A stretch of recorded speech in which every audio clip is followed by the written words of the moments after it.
Awesome. All right. Well, welcome everyone to the People's Podcast. And we are here with some special guests. We are going to be talking about a potential revolution in social media. And so we're here joined by some of the founders, creators of the Panquake platform.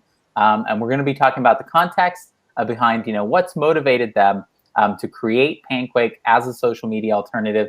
What's happening, what's been kind of the evolution in social media, what's the political context that it's situated in, and what separates it from the existing social media companies, and what could it potentially offer and bring us. And so I'm going to hand it over to Annalise. Of course, I'm Nick Brana, National Coordinator with the People's Party. Should have said that from the top, but joined by Annalise, our advisory council on the People's Party. And we are happy to be here for this episode. So yeah, Annalise, I'll hand it over to you to introduce our guests.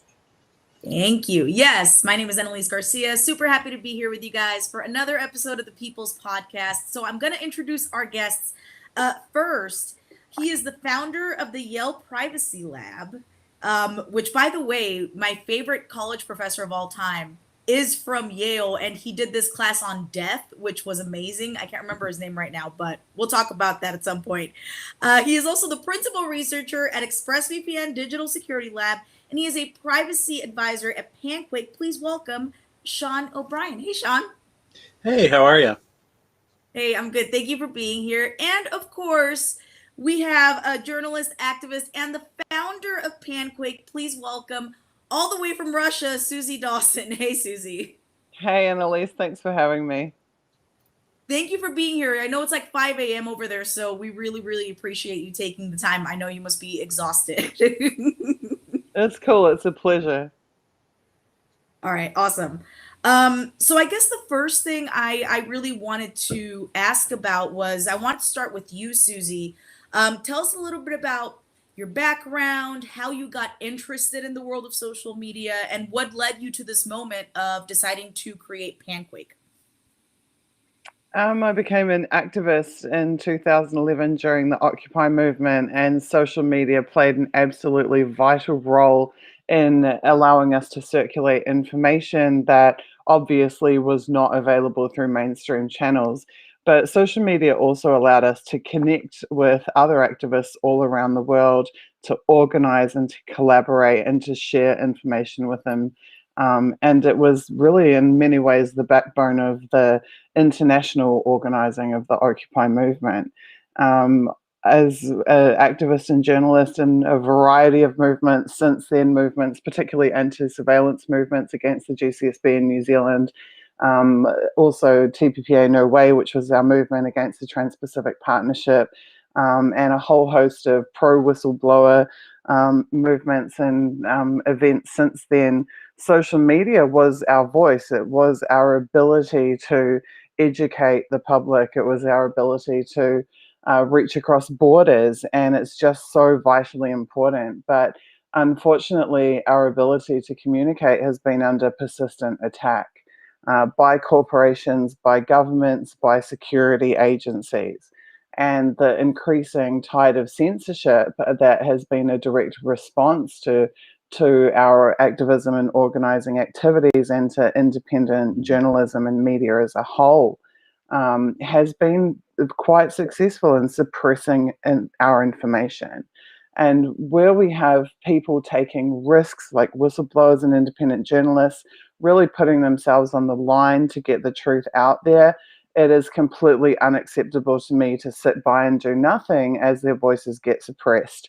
I said at the launch event for Panquake.com back in January of this year that, to me, it's one thing to take the brave decision to take risks and subject yourself to danger in many cases in order to circulate vitally important information. It's another thing entirely to take risks and not be able to circulate that information.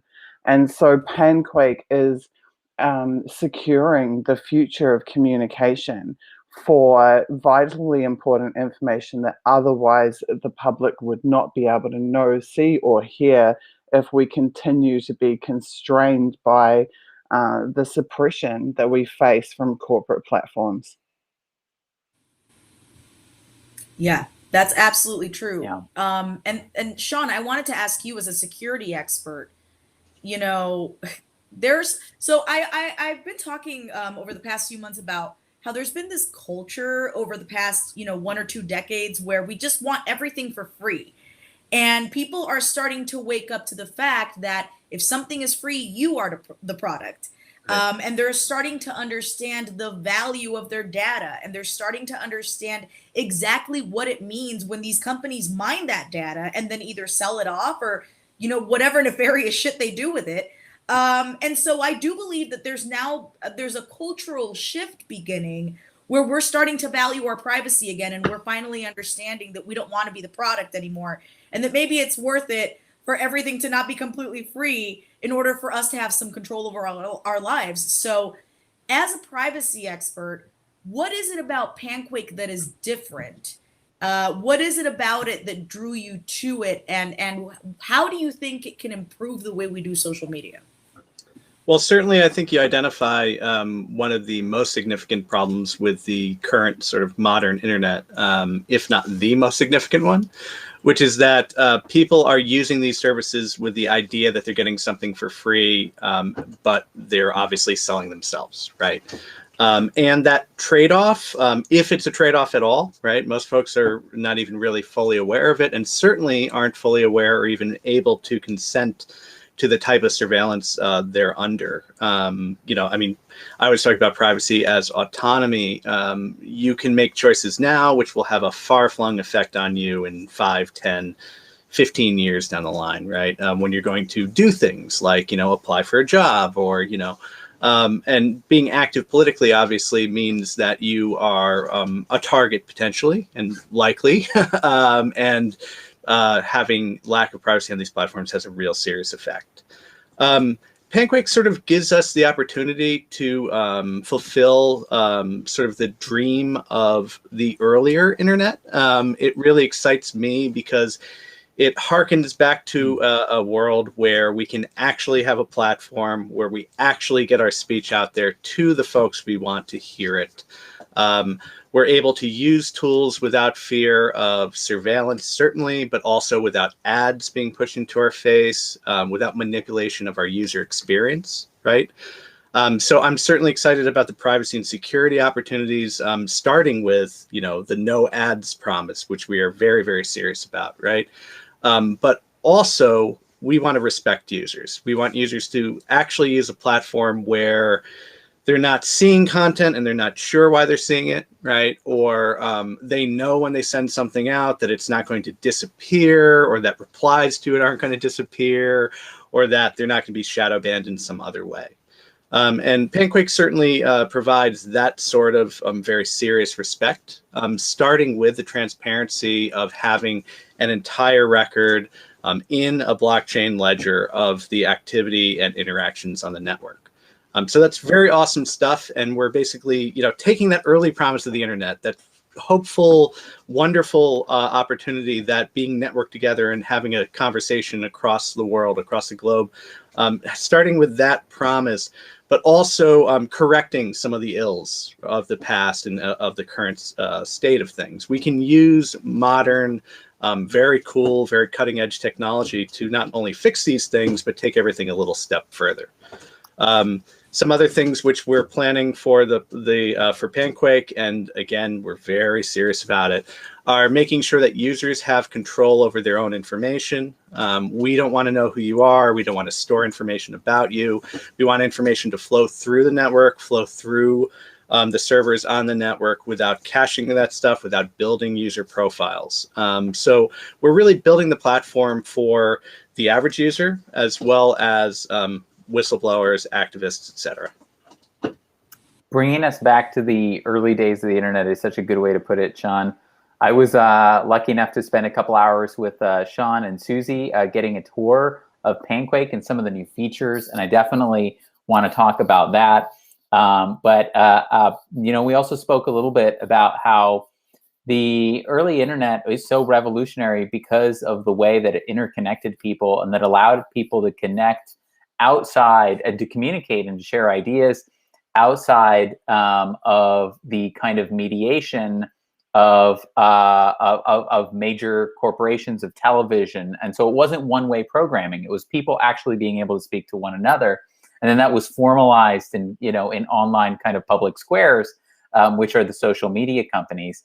Of course, what's happened since then is that is that the establishment, Wall Street, Silicon Valley, they've realized that big moneyed interest, both of the political parties, anyone who basically is not served by this system that exists in the United States or the status quo, economically and politically, is that having that amount of communication, that kind of coordination, that kind of organizing allows challenges that they did not face before, such as Bernie Sanders, for example. Having worked on the Bernie Sanders campaign, when Bernie launched his campaign, he started at 3% name recognition. When he had those first early rallies where he got 5,000 people that really blew up his campaign, took him to 100% name recognition, made the DNC have to cheat to stop him. It was really social media all along that enabled, and the internet that enabled the new organizing model, the crowdfund-based donations model, the new communications model, the way of getting your message out. And it was really, I think, in 2016, I would love to hear both your takes on this. It was really, I think, that in 2016 that the establishment realized what a threat the ability that ability to organize in a novel, unprecedented way was to their power and to the status quo. And so you saw the fake news kind of mantra emerge after that. You saw the tightening of social media companies. I remember when social media movement, social media groups like the anti-media were able to get just enormous reach, multiple millions of followers on Facebook, and just enormous reach. I think it was reaching tens of millions of people a week, and that has been collapsed to such an amazing degree. And then that has only kind of taken an even sharper turn after, of course, the 2020 election. And so I wonder if you could talk a little bit more about that context. And I think it's kind of like there's an effort from big tech to turn the internet back into television, one-way programming. You only see what we want you to see. And so I wonder if you could talk a little bit more about that and how Panquake fights that. Yeah, so I mean, I think certainly the example you identify is very appropriate. I always point out that not shortly after the printing press and the ability for people to read things in their own native tongue, especially on paper, right? There were book burnings. You had books and then you had book burnings, right? So there's sort of this push by folks in power to gain control over systems that they think have gotten too powerful for ordinary folks, ordinary people, right? We certainly have seen that in the last 10, 15, 20 years even on the internet, where it has the ability, of course, to allow normal, everyday people to reach a wide audience, to allow for movements, to allow for conversations, hopefully, right? Real active dialogue, not just being forced into some sort of artificial environment where you're, I don't know, sort of manipulated through a timeline. So that's the technology that I think we want to embrace. I want Suzie to sort of talk about the features that Panquake has because they're totally her brainchild. But we have designed stuff into amazing new features into Panquake that go far beyond our privacy and security promises and that sort of thing. But they're really features that are going to empower users, not only respect them, but give them a microphone that they otherwise wouldn't have. So Suzie, if you could get into some of that stuff, that would be great.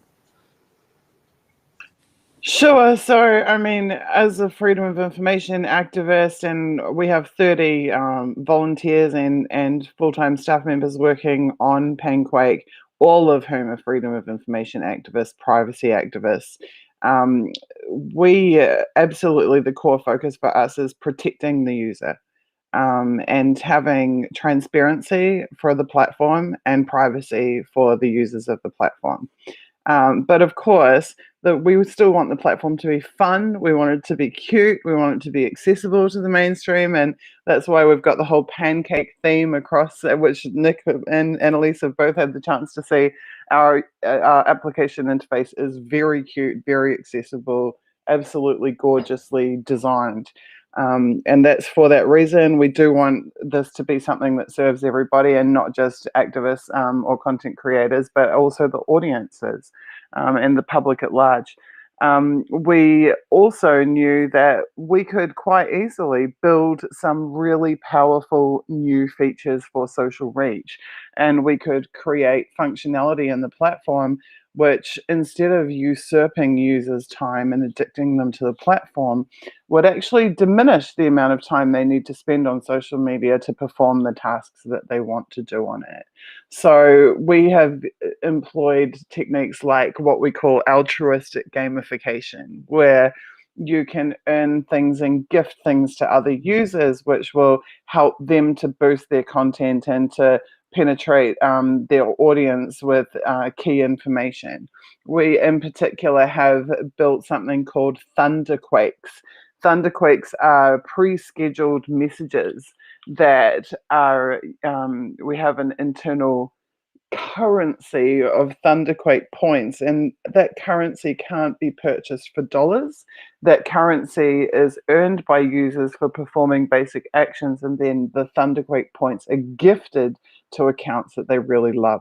So in the case of Movement for a People's Party, supporters of the movement can gift Thunderquake points to MPP. MPP can then schedule these special Thunderquake messages, and when they schedule those messages, a notification goes out to every single follower of MPP and says, hey, MPP has scheduled this very special Thunderquake message. It's going to fire off next Tuesday at 5 p.m.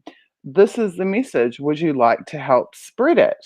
And if the follower says yes, they would, then on Tuesday at the appointed time when the Thunderquake message goes out, that message won't just be published to the MPP timeline, but actually simultaneously published to the timeline of every single follower who opted into supporting the circulation of that message, even if that follower is offline when that appointed scheduled time happens.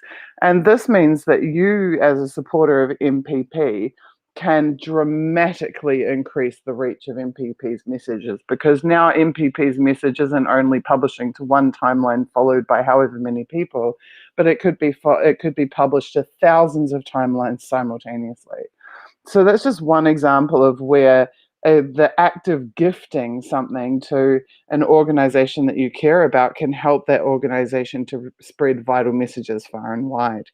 We also have an amazing curation feature called Panquakes, and that, of course, is what Panquake is named after, is that functionality, where in just a matter of a few clicks, you can select any quakes, any messages on our platform by any user that you choose to, or your own, and then you can stack those into a stack, which we call a Panquake.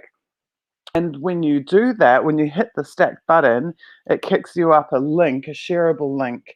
And you can take that link and SMS it to someone, email it to someone, post it on Facebook, post it on Twitter, put it wherever you want to on the internet. And when someone clicks on that link, they arrive at panquake.com and they see a timeline pre-populated with only the messages that you've selected. So MPP has some big event coming up. There's a lot of cool coverage from different people covering the event or quotes of speakers at the event. You can select the best content from that event, stack it into a single link, and put that link anywhere on the internet. And whoever clicks on that link is going to come and see just the best content that you've selected for them to see from that MPP event. So it's a couple of examples, but there's another one that for me, I know would save me a ton of time, and it will save probably a ton of people at MPP a lot of time too, because I'm sure that there's a lot of manual retweeting of the MPP timeline going on by people who work for MPP. And you can waste a lot of time actually sitting on Twitter going retweet, retweet, retweet, retweet every day to copy over content from your organization or your groups onto your personal timeline. So we've developed something called Lovequake. And Lovequake allows you to, in exactly one click, turn on a function where all of the content posted by an account that you trust 100% to only post content that you want to see on your timeline, to have that content blanket copy to your timeline, again, even when you're offline. So for me, as a WikiLeaks supporter, I can click Lovequake on WikiLeaks timeline, and every single thing that WikiLeaks posts is going to copy to my timeline without me ever having to sit there and do manual actions in order to copy over that content. And then even if I'm asleep or I'm out to dinner or I'm doing whatever else, WikiLeaks content is still going to copy to my timeline and be visible to all of my followers. So we've really tried to keep it fun. We've created a bunch of new features that don't exist on any other social media platform. All of those features are based around the concepts of goodwill, giving, relationship building, really feel good interaction between people to increase the relationship building between people, just allow them to bringing people closer together and allowing them to collaborate and strengthen each other's abilities to expand their social reach and spread their messages, and while at the same time respecting their privacy. And I just want to be really clear, because it's something I get asked a lot actually about our platform. I get asked about, what about if a corporation comes and signs up for your platform? Are they going to be able to get thunderquakes? Are they going to be able to use these features? Will that affect or impact the regular user's experience? I want to be really clear that we treat corporations on our platform the same way as we treat Joe Blogs down the street. A corporation pays $5 a month. Joe Blogs pays $5 a month. Each of them get followed by whoever chooses to follow them. Their content will be seen only by people who choose to follow them. You will never have a corporation's content show up on your timeline on Panquake unless you have personally elected and chosen to follow that corporation and to see their content. So yes, they will be able to use these functions, but only to their followers. They can't ever get past their followers. They can't ever show up on your timeline. There's no paid boosting of content. There's no ability to purchase some higher grade of subscription. It is a perfectly flat, level playing field. Someone today told me it's very egalitarian, and I thought that was a fair comment, actually. We believe that everybody should have the same ability to spread messages. They should have the same fair shot at building a following. Yeah, which, like, I think, by the way, I want to read some chats from some of the people watching right now. So Jeannie Schmidt says, it will be so great not to be the product and not to have our relationships disrupted and manipulated. Bringing back humanity to the online social connection. Great work, MPP, and totally right on points, Nick, about people realizing and taking back their power because of social media. Panquake is here to assure this gorgeous t-shirt, Annalise. Why, thank you. You can go to peoplesparty.org and get one yourself right now. So it's like, and honestly, guys, everybody that I've talked to about this is it out yet? Like, they're so ready. And look, I am not speaking for the People's Party. I am speaking for Annalise Garcia. I am so excited about this, you guys, because like, we need options. We need something different. We need something that doesn't allow all of this BS content to get spread out just because CNN or Fox News posted it. But, you know, everybody else gets censored. And I want to talk for a minute about the censorship, because I personally experienced that. You know, I had my YouTube channel for the Annalise Show. And it's really funny because as soon as I started talking about the People's Party and Julian Assange and like all these things that I'm not supposed to talk about, all of a sudden YouTube terminates my account. Not suspends, but like completely terminates it, saying that it's dangerous content. And they wouldn't go any further than that. And that's how I started streaming on Rockfin. And so I am personally so excited for us to have options like Rockfin, like Odyssey, like Panquake, because we're having situations like, for example, Status Coup and Jordan Chariton. They had footage from the January 6th incident at the Capitol, and they had, sold that footage so that other outlets like MSNBC could use it. And somehow YouTube decided that that footage was dangerous on Status Quo's channel, but not on MSNBC's channel. So there is some really clear bias and censorship going on here. So what do you guys have to say to creators who are looking for a safe place to actually create their content without being censored? What is Panquake's stance on censorship?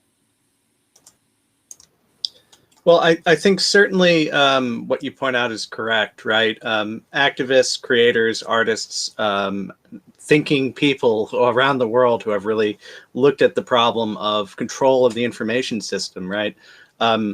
We've been talking about for a long time control of the information system. And that conversation, I think, especially in the late 20th century, primarily focused on, these huge corporate conglomerates, right? Monopolies controlling things like television and radio, and shaping news that gets printed and so on and so forth, right? But the social media platforms, what we're now basically newly calling big tech, right? Big tech is certainly a term that hasn't been around very long. Terminology like surveillance capitalism, which is what Shoshana Zuboff writes about. Those terms are brand new to our vocabulary, right? But at least for the past 10 years, we've had intermediaries, which we're now calling big tech, inserting themselves into the information system, controlling the conversation, becoming intermediaries for nearly everything we do. And having smartphones, having internet-connected devices everywhere, certainly having cameras built in everywhere has sort of changed our relationship with these intermediaries to the point where they have a massive amount of control. Censorship is a big part of that, but I also always like to point out that there's also manipulation and control of the conversation, which we wouldn't necessarily call direct censorship, right? But it's just sort of allowing acceptable conversations on a certain part of the spectrum, shaping what people read, shaping what sort of directing conversations and directing who people are connecting to and who they're not connecting to. And those kinds of things are as insidious, as terrible as traditional, just more blatant censorship, which I think we're also seeing a lot more of. Certainly with COVID-19 and the pandemic, a lot of these platforms have shifted to artificial intelligence moderation. And it became a lot more blatant for a lot of people, right? All of a sudden, people are seeing much more serious spanning happening in an automated way with unaccountable software, right? As the only, mechanism, they'll report something and not get a reply. They'll not know exactly why something happened or didn't happen, et cetera, et cetera.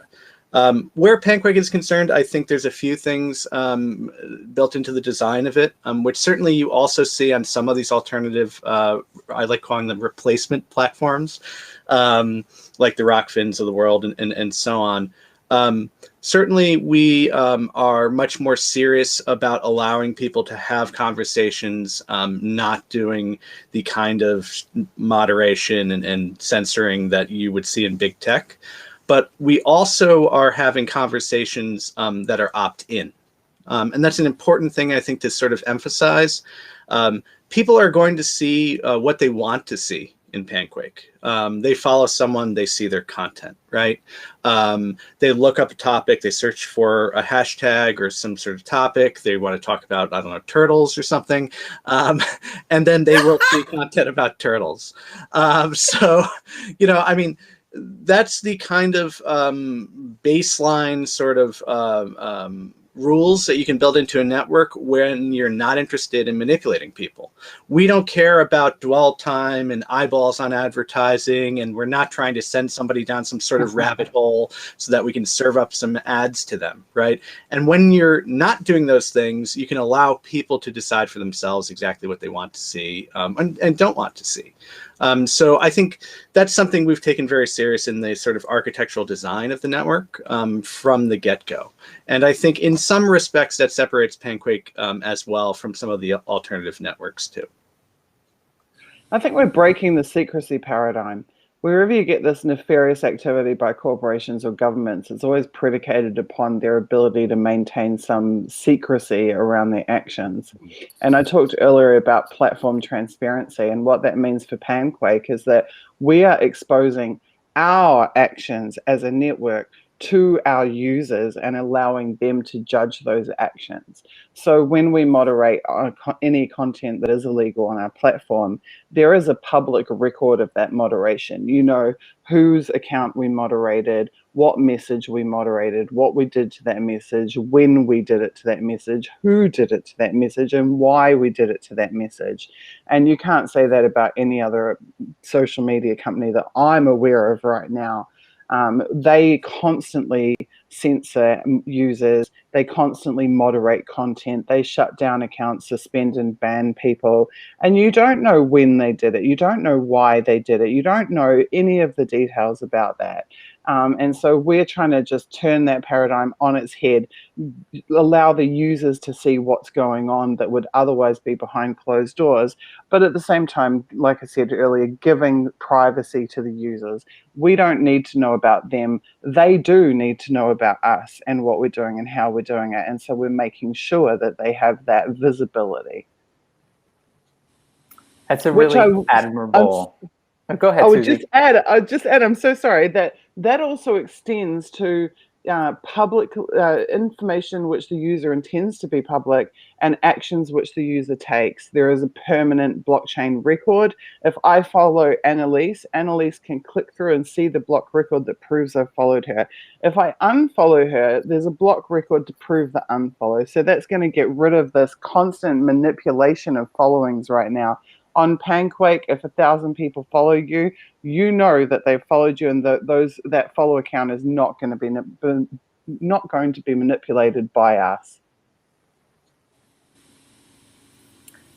That is admirable. That's an admirable transition in transparency that comes from building it on the blockchain, and that's one of the things that excites me most about the prospect of Panquake.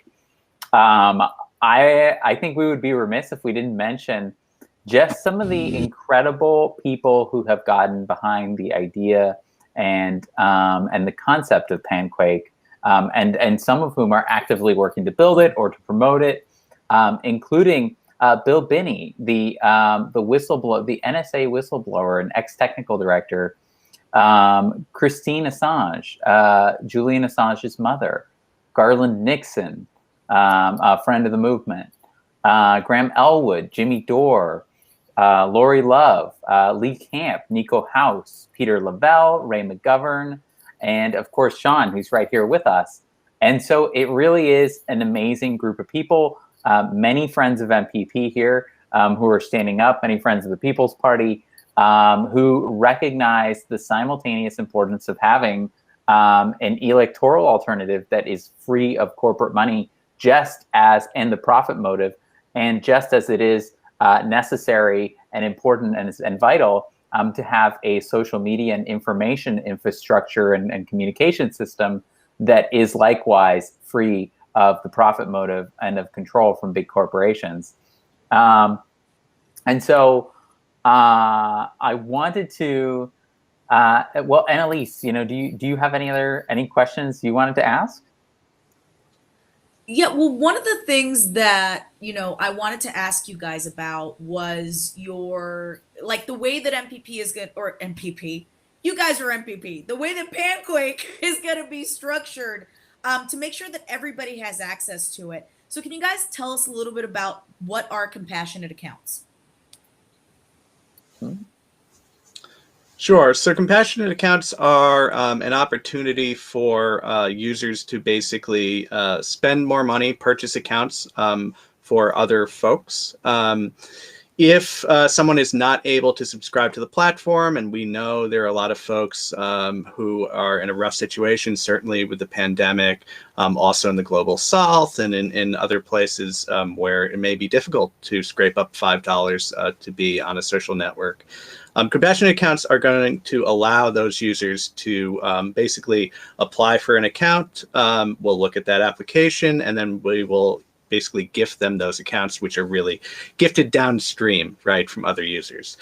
So it's very cool stuff. We've spoken to a lot of folks who say, yeah, of course, I'll spend, $10, $15, $20 a month instead of $5. I'd be happy for other folks who really need that account to be able to interact and be paid for. So that's an incredible thing. Obviously, we have a subscription model because we want to be upfront with our users, and we're not selling our users. We're not selling data about our users. So it is really important for us to have a sort of upfront business model, right? But we do understand that folks need to have access regardless. The other thing that you can do as well is gift accounts. So, if you have a family, you can also, of course, pay for your family's accounts or your friends' accounts and things like that, and gift those accounts directly to an individual that you know. So I really expect that to be a killer feature. I really expect a certain percentage of the network, and we don't know what yet, but I really think it's going to be a pretty high percentage of the network is going to be either compassionate or gifted accounts or some combination of that.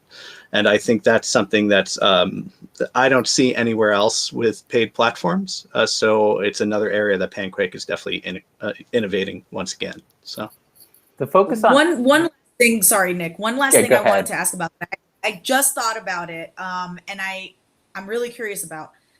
There are certain countries where it is very difficult to get on certain platforms, right?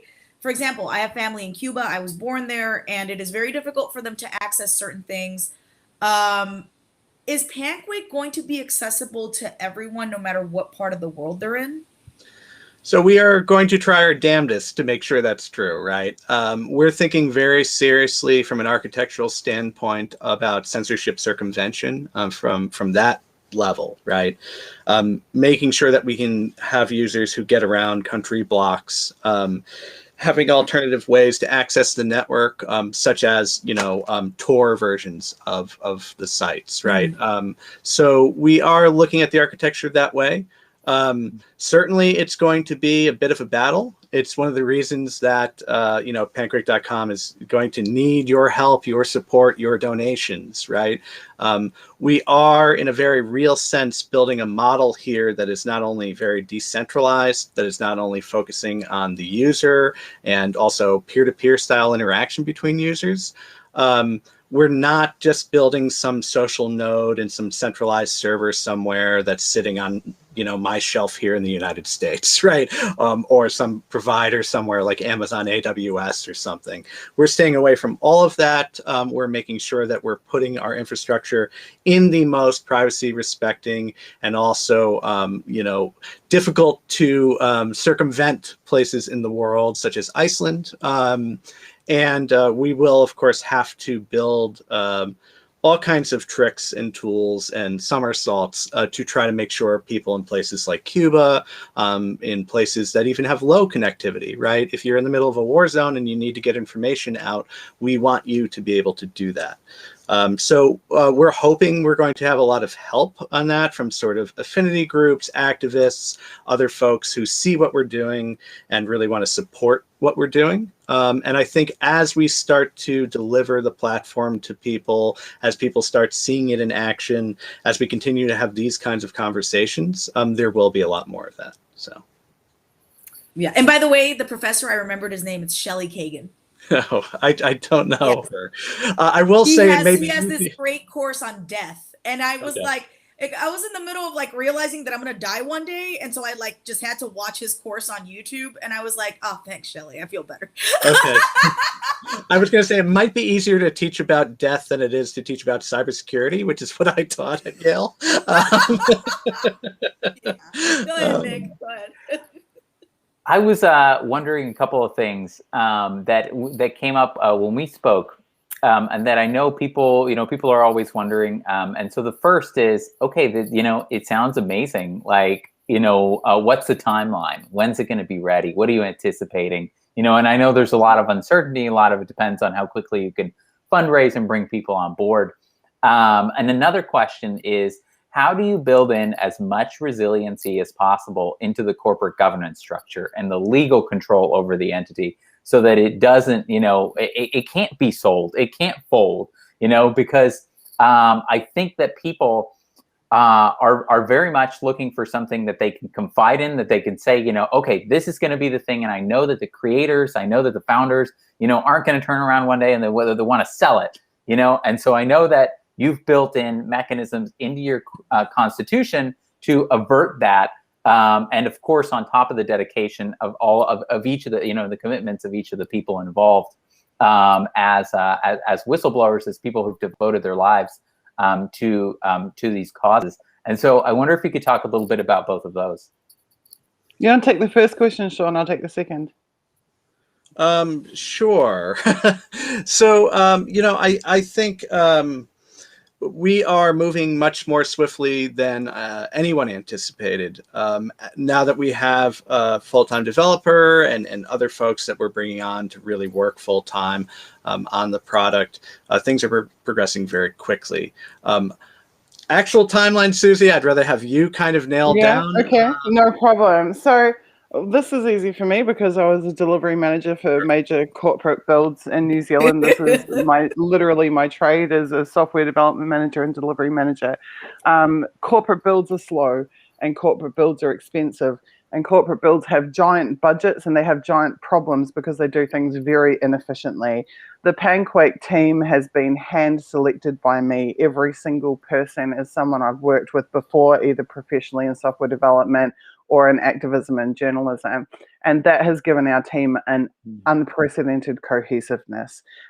Everyone can rely on everyone else. Everyone works together extremely well. We have an incredible working environment on our project. But we also have had incredible and almost unprecedented support from the public. It was only January 17th when we pitched the public an idea of a project that we could create with their support.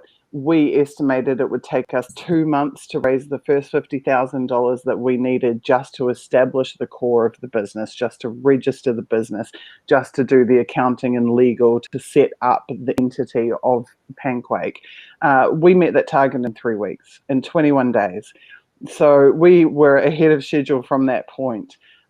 We have then launched our second funding round, which was to recruit full-time developers to develop the beta product. Remarkably, we have got up to $124,000 already of the $167,000 we need. So we're at about 74% complete on that second fundraising round. The sooner we get to that 100% mark, the sooner I can hire the rest of the developers we need to produce the beta, and the faster we will move. We had spectacular fundraising in April. Because of that, I was able to bring more full-time staff on in May. In May, we're at 10 days ahead on our production schedule.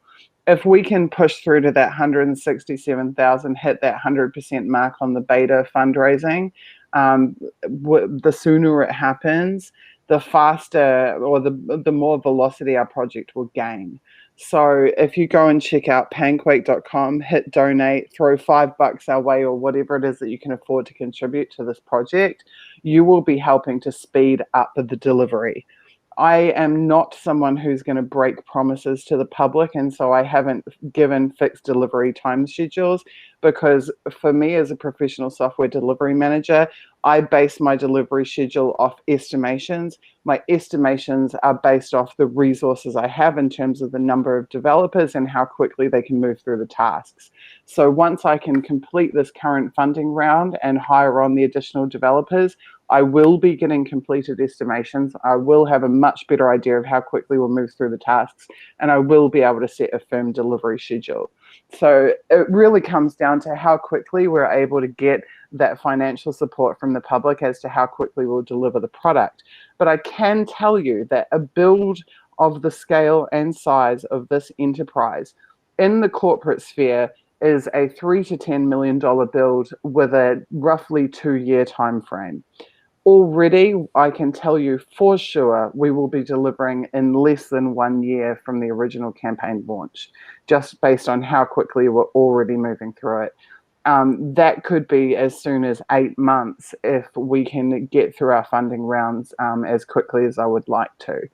So that's where we're at in terms of delivery. In terms of governance structure, the product is revolutionary, the project is revolutionary, but actually the entire structure of our business is also revolutionary. From day one of this project, we've asked ourselves the really hard questions. How do we build a business that can't be taken down by lawfare? How do we build a product where we will never suffer a data breach of user information? The answers for us were, we put the business in jurisdictions that are out of the reach of hostile forces. We have registered in jurisdictions that are unable, where hostile forces are literally unable to launch lawsuits against us. So our legal structure is safe, our finances are safe. We are hosting, as Sean said, in Iceland, which has a lot of data protections. But in terms of making sure that there will never be a breach of Panquake user data and then published on the internet, the answer to that is simple. We just don't collect the information. We don't collect your full name. We don't collect your email address. We don't collect your mobile phone number. We don't collect your credit card information. When you pay your $5, someone I can see is asking if you can pay by Bitcoin or other crypto. Yes, you can. Go to panquake.com, hit crypto, and you'll see there's about 12 options there for crypto, including both Zcash and Monero if you're a privacy buff. And the same with our platform. You'll also be able to pay your $5 a month via Monero or via Zcash or any of the other cryptocurrencies. And if you need to pay by credit card, we send you out away from our site to the merchant provider portals, and you do your card processing there. And we have built our system very carefully in such a way that when you return from the merchant site into panquake.com, you do not bring any of your personal data with you. We only get a notice that you have completed your payment. We don't know what type of card you used, what the card number is. We don't know your address, your phone number, nothing. And that's done very deliberately because we are making sure we will never, ever suffer any type of breach of your user data because we don't collect it. In terms of our business constitution, we made a commitment as the executive that we will not sell our company. We will not sell the shares in our company. No executive can sell the shares. Shares can be inherited only. And so obviously has to be a line of succession. But there's also a line of succession for the code base, and that is that we are a free and open source software product. We are publishing the complete Panquake code base with our beta release. And that means that no matter what happens to us as individuals or as a team, as a project, the world will have access to the technology that we have built going forward for generations. There can always be other Panquakes, other groups of people who pick up the torch and run with it if for some reason we can't. And that for us is the most important fail-safe that we have, is taking what we have built with the contributions of our donors and placing that into the hands of all of humankind so that they can progress and utilize it for years going forward. I do have a question from one of our viewers.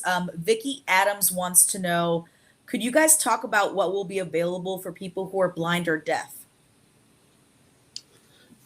Yeah, well, certainly accessibility and making sure that the product is useful and wonderful, featureful for folks who have disabilities is a focus that we're very serious about. We have actually brought someone on recently who is an expert and also a huge disability advocate. And has a lot of great thoughts about real world implementation, the kinds of experiences she knows and that other folks she knows in the disabled community. And so we not only will, of course, make sure that we're following the kinds of standards that a lot of folks don't follow, unfortunately, with accessibility, screen readers, text-only versions of functionality, and so on. But we're going to have someone who can give us direct feedback, who is very much dialed into networks of folks who have disabilities, who experience this, every single day, and can give us direct feedback on how to make the product better in that way as well. Already in just a few conversations, it's certainly opened my eyes, and I think some other folks who are working on the project, to some things that I would have never thought of. So having someone who can give us that direct experience is shaping the product from day one. And that I think is going to be a wonderful thing. So yes, we're going to make sure that we we want the thing to be useful to everyone. We want also, I should mention, internationalization. We're very serious about, right? We don't want to create this sort of Silicon Valley central, we're not in Silicon Valley, right? We're a distributed team. We're all over the place. We are freedom of information activists. We want to have a real international conversation. So we're serious about that as well. And we are bringing folks on who can help us to translate and have functionality for folks all over the world. So certainly localization, internationalization, and accessibility are a big focus. Sean, I promised these guys that I would give at least one spoiler. So I think I'll do that. Talking about like delivery, we've tried to be really transparent about our development and delivery process. So on the last Saturday of every single month, I give a public presentation and I show all of the work that our production team has accomplished within that month, and I give all updated campaign statistics. I account for every last dollar we've been donated and how our social media platforms have grown and what we will be doing in the following month. And I am happy for you guys to kind of get the first peek at something that we have coming up at this Saturday's delivery meeting. And it's specifically around internationalization and what Sean was just talking about. Panquake is so invested in spreading information, particularly around censorship and the ways people are being censored and the corporate abuses against content creators and audiences at large, that we want to not just create a platform where people can circulate that information, but we also want to be a source to educate people about what is happening now in those spheres. So we have developed a new video platform and a new long-form journalism avenue that we are not just publishing in English, but we will actually, in the month of June, begin publishing both in video and long form in English, Spanish, Portuguese, German, French, and Norwegian. So Panquake is going international. We will be publishing content in 6 languages in the month, starting from the month of June. And we have some pretty cool, familiar faces that many of you will know who will be fronting that material. So there you go. You heard it here first. That is fantastic. People's Party exclusive, everyone. Extra, extra. The thing about People's Party that really strikes me, and also about Panquake, is, and I feel this so strongly, that this is about creating solutions. I feel like I know for the last 10 years, I have been screaming to the high heavens about all of the problems in the world, really trying to alert people, hey, there's issues here, and trying to educate them about the issues and trying to get them to take action about the issues. But Panquake is really creating a tangible solution that people can engage with to what is a massive problem. And MPP does the same thing, right? I mean, we've known since Occupy and long before that the two-party system is rigged against everybody, that it is to everybody's detriment that this archaic paradigm is allowed to continue to dominate discourse. And MPP is providing a solution. And I very much feel like that's the next level of activation, is to build solutions, build ways forward, create these bulwarks that people can throw their weight behind, and get together and become a collective force rather than just being disparate and siloed and isolated. And I think, was it Annalise or someone was talking to me today about our original launch slogan with Panquake is, we don't hope, we build, right? And by building, we gain hope. but it's the action of building that is the most important thing in creating those solutions. So that's why I really appreciate every single person who is spending their days creating those solutions, just as you are and just as we're trying to do. And also every member of the public who goes and backs us in that. You're the ones who are empowering us to build and deliver this platform for you. It's your thirst for change and your participation that is allowing this to become a reality. I couldn't agree more. And I think that's why it's been so great to see Panquake and to talk to you guys tonight, because we're moving beyond, like you said, a kind of cynicism to creating solutions, to actually create it. What is the next generation going to look like of social media platforms, of political parties? And so it is great to kindred spirits in the social media realm, and it's been great getting to know the platform. And I know that I'm not alone in the People's Party in saying that we're very much looking forward to the introduction of the platform. And so if there are any closing words that either of you want to share, like where people can catch that update that you're going to make on Saturday, and how people can follow the progress, please go ahead. Sure. I just want to make sure I echo really quickly Susie's comments there. So much of the conversation now that people are aware of the problem with big tech is about reforming Facebook or changing Twitter or somehow shaming the founders of these organizations into doing better, right? And we are building a replacement for that. Right. And that's such an important thing to be doing, I think. And that is where MPP and I think our ideas definitely align. If you want to learn more about Panquake, of course, you can go out to panquake.com. The fundraiser, the crowdfunder is at gogetfunding.com/Panquake, which of course you can also reach from the Panquake website. Go out there, support us. Your donations go directly into this work, and you'll see we're very active, giving updates all the time about the project. We will be doing that delivery meeting tomorrow. And we'll be doing that through our social channels, primarily our social channels you'll see on Twitter, which will announce that. Also, we'll be posting video on our website. We'll be posting it to a number of different sites, Vimeo, YouTube, etc. So yeah, keep track of us. And I don't know the exact time, Suzie. What time are we doing that tomorrow? I think the video will be released 10 p.m. Eastern, 7 p.m. West Coast. Off the top of my head. Great. Yeah, and if you go to panquake.com and click on the tech section and scroll down, you'll see a whole video reel, and you can see each of our monthly deliveries. And I think if people are super interested in Panquake, it's quite important to go back through those deliveries, because I like people to see that every single month we've been keeping our promises. Every single month we come through on what we said we would do the month before. And this month we get to come through on things even faster than I otherwise expected. I'm sorry, my tortoise. That's fantastic. You're a turtle. It's a tortoise. Excuse me. That's why I mentioned turtles. But it's a tortoise. He got out of his enclosure earlier, and he tried to knock down my video setup. So I thought I'd give him some screen time.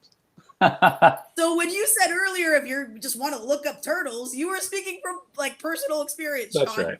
I will be the first one. Ask Sean. Ask Sean what else he's got living with him. You don't even want to know. A lot of animals, chickens, quail, all kinds. That is awesome. Nick, do you have any final thoughts before we close it out? That's all. I'm just. I really love the philosophy of altruism. I'm a big believer. I'm a sociologist. That's by training, and so I'm a big believer that that society and the incentive structures and structures that we create shape the way that we act. And right now, we've put people into these platforms, these social media platforms, and these political parties, just like the political parties in this economic structure, that brings out the worst in people, and it incentivizes, whether it is the taking of big corporate money when you run for office, or whether it is, being sociopaths economically, the rising to the top that become CEOs, most likely to become CEOs.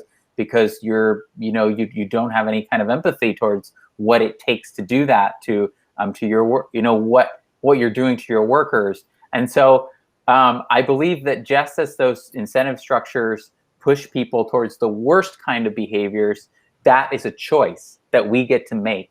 It's a choice that we get to make in our economy, in our politics, in our society, in our social media, about the incentive structures. And so the thing that probably inspired me most was to hear Suzie and Sean talking about the altruistic element, and how when you get a Panquake, when you get to kind of like spread your message out the most, you gift that to someone else. You don't get to keep that. And so you get to support someone, just like, you can buy profiles for others, just like you can have love quakes that share their content automatically, kind of like an automatic retweet. That I find really inspiring, because I think that is ultimately getting to the heart of where the solution lies to so many of our problems. It is creating the structures that incentivize people, that align personal interests with societal interests. When you have an incentive structure that makes it so that your personal interest to succeed personally within a certain system, so whether it's social media, politics, economics, is to do what is best for the collective, is to do what is best for the majority, that's when you get a better society. And that's what I see in Panquake. That's what we're doing as the People's Party. And so it's just been great to talk to you guys, and I look forward to following the progress and the development of Panquake. And thank you to everyone who's tuned in for a great episode of the People's Party to hear this. I know everybody's going to be following too. So those are amazing. This has been a great episode. I really liked it. Yeah, and that just made me think, who are our masters? Who do we serve? And in the case of MPP and the case of Panquake, our masters are the public. We serve the public. That's Right. where our funding comes from, and that's the service that we provide is to the public. So our success is rooted in your support, and it's in how well we inspire your confidence to support us. And that's specific. That is what keeps us honest. That's what makes for great platforms. That's what makes for a great political party. And that's, that is the future. And Elise, anything else? Yeah, I just want to say, I'm really honored to be working with two organizations that are getting smeared by the same people. It just feels really good. It just feels like I'm on the right path. Thank you for letting me know, haters. Thank you for letting me know I'm doing well. And it's super exciting to see that we've had all these problems for so long, and we've talked about the problems for so long, but now we're not just talking about the problems, we're coming up with solutions. And that's what it's all about. So I really encourage you guys, go to panquake.com, go to peoplesparty.org, support these organizations that are actually trying to break away from these establishments that are crushing all of us, and actually build something new that's going to bring solutions to the table and not just talk. And go to peoplesparty.org and you can get your People's Party shirt. Nick, show them your mug. You can also get a mug. Right. Show them your mug. Get a mug. You can get a mug. Go get that mug. All right. And I want to thank our guests so much. Suzie Dawson, Sean O'Brien, and his tortoise. Okay. Thank you guys. It kills me. Thank you guys so much. This was so great. This has been the latest episode of the People's Party podcast, and we will see you guys next time. Awesome. Here's Thanks so much. Starting new solutions and building fresh. Thanks, everyone. Have a good night. Bye, everyone.